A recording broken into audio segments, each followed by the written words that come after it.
The Deputy Prime Minister, Angela Rayner, has denied being aggressive during a meeting with some of the bereaved families and survivors of the Grenfell Tower fire. During the meeting earlier this week, she told them the tower will have to be taken down, but acknowledged there isn't a consensus over what should happen to the building in which 72 people died. Here's Tom Symonds.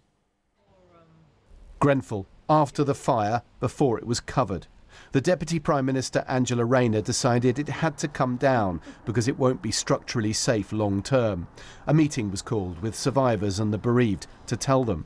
But this is a sacred place for them. They angrily told her there hadn't been enough consultation. She's been accused of being defensive, aggressive, ruining the relationship. This, 4 days later, is her response. I certainly don't feel like I was aggressive, and if anyone felt that way, then I would be sincerely upset about that. I think what I tried to do is take a really difficult meeting and explain to people and make sure that those that were bereaved had that information and the survivors had that information before the decision was made public. She wouldn't say how many victims of the fire were approached before this meeting, but says there was a consultation. When Grenfell's gone, its legacy will remain. 5,000 buildings are now being monitored for safety issues uncovered after the fire, not just flammable cladding.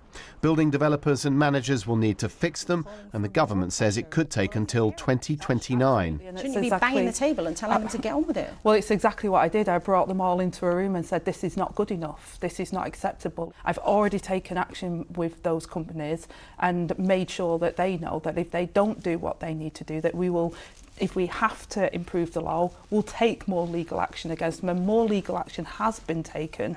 But the people who live in these buildings aren't impressed by that. We're really disappointed by what we've seen from Labour so far.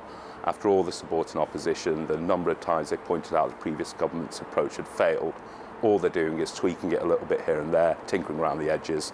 There's too many issues, too many barriers to remediation, too many people ruled out of help. It's just not going to work right now, and they need to do a whole lot more. It's now approaching 8 years since this disaster, itself the result of decades of failure. Years more safety improvements are needed.